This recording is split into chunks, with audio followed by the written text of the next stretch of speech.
Peggy 16.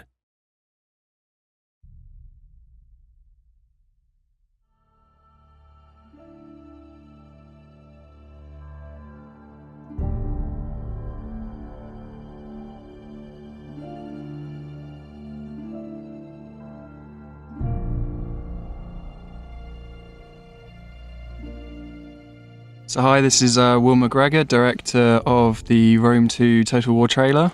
And Adam Etherington, I was the director of photography.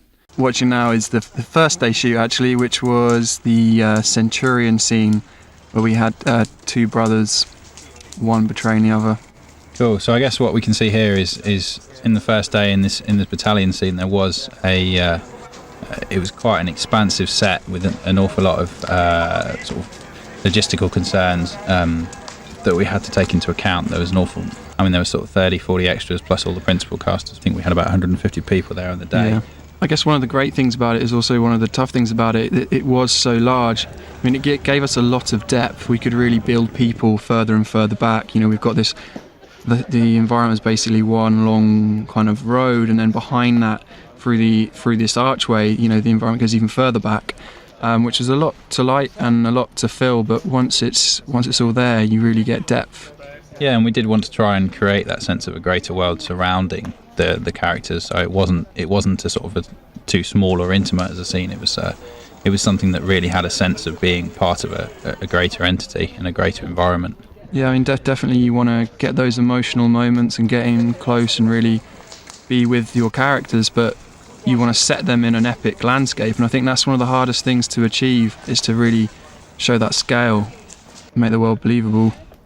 I guess with that scale came the challenges, technically, certainly from my perspective, and then also in turn from Will's, just being able to sort of accommodate the sheer logistics of creating a world of that scale. And we had quite a significant crew that were with us on the day. We used a lot of special effects such as ash and fire effects.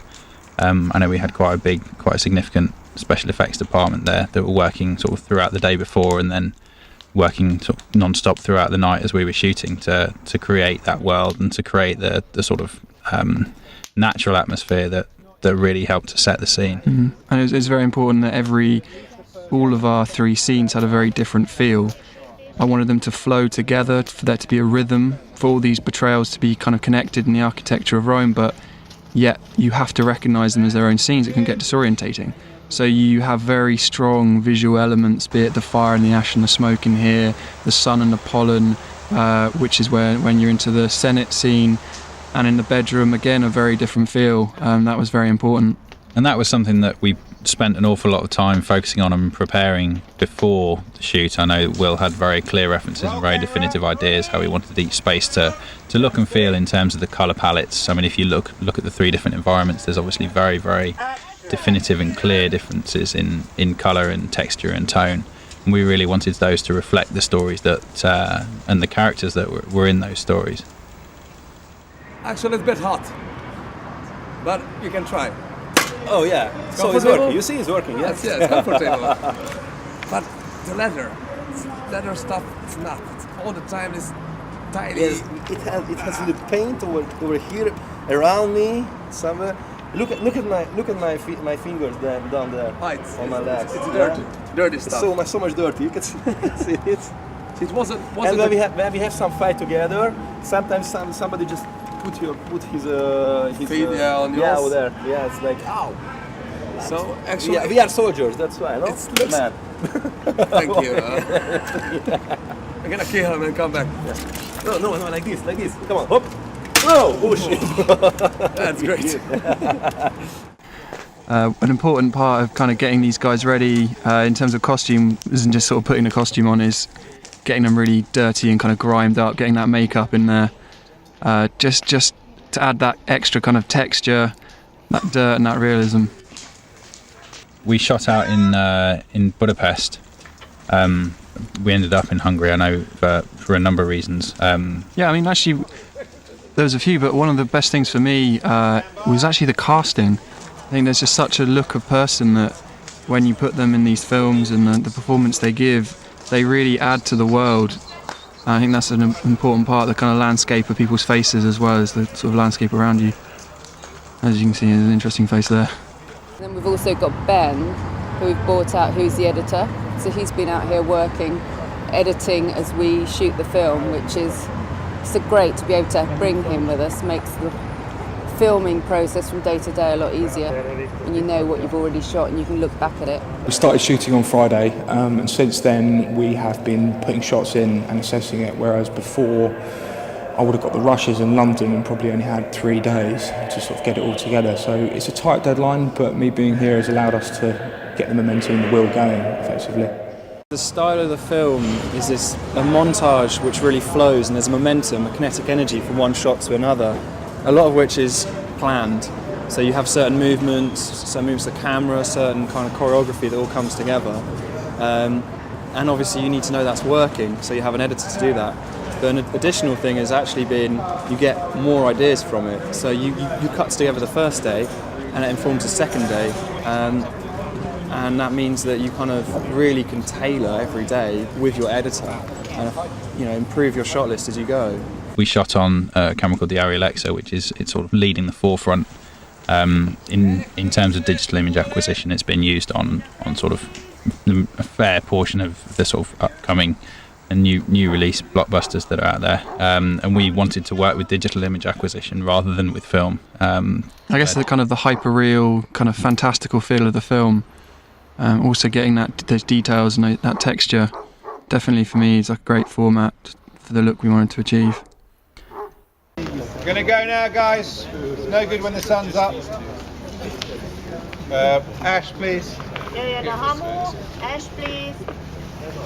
One of the additional details, kind of extra depth to the story that we wanted to use is that these two soldiers here are actually twins. And it's not something that everyone gets. The important thing is you get this idea of betrayal. However, this depth going to the fact that we're echoing kind of Romulus and Remus story here of these two twins. It was a nice added detail trying to suggest, the game goes beyond what you're seeing here, or, it's a wider world that you're playing within. And that was another thing as well, working with the extras, kind of positioning them. I know for obviously composition, obviously very much related to what you're doing. Absolutely, I think that's one of the things that it's easy to forget is everyone that's within that frame.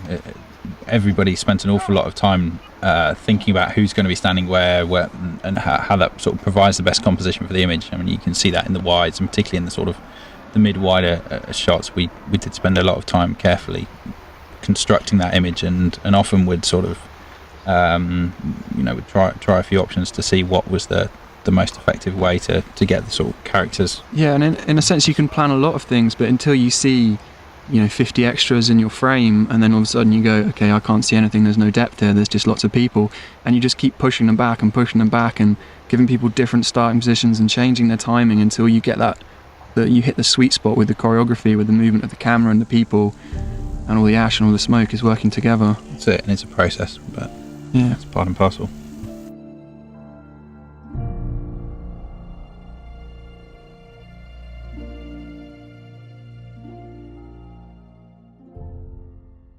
In this scene now, between our ginger assassin and our rather affluent male character, offered very, very different challenges really. In terms of a very intimate scene, there's something actually which are quite difficult to direct. This shoot gave us a bit more flexibility. We weren't so locked in with these huge this huge amount of extras. And it just meant that we could move around and find extra shots. It's a very creative project with a lot of freedom. You don't often get to work on a long format piece that is, you're normally trying to tell a story in 30 seconds that's often got several scenes, whereas here we can play out each little story. I actually think a lot of value comes through just the way you photograph things on a simple, basic level, almost just the principles of how you film something. Absolutely. And we kept things very simple. That's one thing. I mean, the references that Will brought up, we did spend an awful lot of time looking over those and seeing what worked. And it was very simple techniques and very simple sort of palettes and schemes that worked most effectively. Sort of Will spent an awful lot of time working with the production designer to select Yeah, I mean, the right fabric. it's how you compose an image with colour. If you're telling three stories at once, although they are connected by an overall theme, you don't want to disorientate your viewer, and it's just a simple way of separating these worlds. To design the woman dress, we had different options for her, and I love to work with the silk, very, very thin silk material, and she was really beautiful, so she helped me a lot on the fitting. And we had different options also for the earrings, necklaces, and I worked together with a very good Hungarian jewellery maker. In terms of photographing Our Lady, we really wanted to try and be as sort of as complimentary and as positive to her as we could. So we used a lot of fabrics. We shot through a lot of muslin and silk. It's an old technique that used to be used an awful lot back in sort of 50s to flatter a lady's skin tone. So we actually built muslin into our set design and into our environment in order to play on that technique, to soften the image. That's one thing with shooting digital, it can be a little bit hard at times, so we did try to accommodate for that. Yeah, and I think it was very consistent as well in terms of how we approached every image, in terms of having textures, having depth. It's never better than when you're seeing something in a context which isn't just straight up in front of you. You want to put it in its own world, and creating these layers really, I think, helped that. Yeah, and it did help to create depth to the environment. And one sort of challenge that you always have when you're shooting close-up intimate work, where within the bed, the relatively confined spaces, is being able to create depth in the world around your characters. We did try to use fabrics and also light provided by the sort of fire effects that we had in the background to really build that depth into the space and the environment.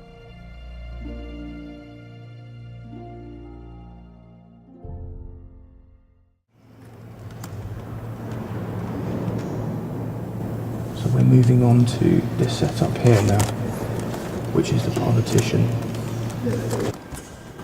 It's this scene here, this is what we've just shot now. So I'm just starting to sort of just see how it fits in the edit, just getting performance, movements. We had what we call like a storyboard edit. Now this is all sort of hand drawings, and what this allows us to do is to basically just start to sort of put the edit together in picture sense. It's very cumbersome and very rough, obviously, but what it does, it sort of just gives a structure so we can foresee that. You know, CA, they know what they've got to do in delivering Rome 2, but we wanted to do their vision justice with what we were making. We wanted to get across all the details that they spoke to us about, the kind of exciting things that will be going on in Rome 2. We wanted to convey that in this film. I think that's something, although you want to show game footage and people want to see game footage, that you can do with a live action trailer, is you can make it more conceptual and more about what it is you're trying to achieve on a thematic level, to tell a satisfying story with where you feel that the audience feels that they are not missing anything, but yet suggest that there's this greater landscape. We had to, in 2.5 minutes, summarise everything that Rome 2 is going to do as a game, or at least try and suggest it. Everybody wanted was to try and use as much sort of reality as we could and try and create as much of the world for real, and then use the CGI here and there to enhance that. This final day and this final scene with the young politician portraying his elder, that was where the CGI was really important to be able to help extend the environment and sort of create the idea of Rome. And it's difficult because you're seeing a Roman city, it's a matte painting. Doesn't matter how good it is. But one of the things we really tried to do is get people into the film before we showed them these wides, before we went to town. Didn't want to open on these grand wides, which is, is tempting to do, but just felt that if you were in the film, if you'd experienced it and you got into the story, then by the time these big matte paintings come up, you're not gonna notice them as matte paintings. You're in the story, they're just extending the world you're seeing. And I guess you can see in the background there's we were right in the middle of the Budapest city centre, so there was an awful lot of modern architecture and cars and everything around in the background, so it was very much a case of trying to select the way we were shooting, select our angles to really play to what we could sort of pass off as being what we can make authentic and make feel authentic. You can see in the background of some of this, there's some very large green screens which we had to use to remove that background. and that was then replaced later with matte paintings that were done by the VFX team here in London. I mean, the great thing as well, you have this replacement and this extension, which you always plan to do, but there are things which, if you don't like, or if you feel there's an issue with which you can improve, and that's not in any way fixing it in post, but just pushing things that little bit further. For example, the shot where the older Senate is grabbed, he gives a fantastic performance in the take we used, and that was by far my favourite performance for him. However, one of the guys who grabs him, there was just a better take for him. So you had one take of the soldier and one take of the senator put together, so you combined both of their best performances. We are enhancing the whole of the background to put the Roman Forum into the background of all of our green screen plates. When we get back to the office, we'll try and recreate Rome in a very basic 3D stage that will give us our depth, and it will allow the director to compose his shot, just get a really nice composition, and once we have that and we apply the final matte painting, we'll track it into the shot, potentially reproject it back onto 3D objects if there's any movement or parallax that's needed for these shots. It's the last shot of the film, and it was obviously planned to come up over the bed, it goes to black, and then the doors open from black, and this guy's pulled over the top of you. That's planned. On the day, you see him being dragged through, and we're like, well, why doesn't he send his robe over the top of the camera? You know, you'll get this great movement in front of the lens. It just adds so much dynamism. So that's a bit of inspiration on the day, and of just this cloak goes over the camera and it just opens up and it perfectly frames the young senator staring at him being dragged away, just before it closes up again, and then you reveal him. And I think that's just one of the things, really, it's this natural variation as much as preparation.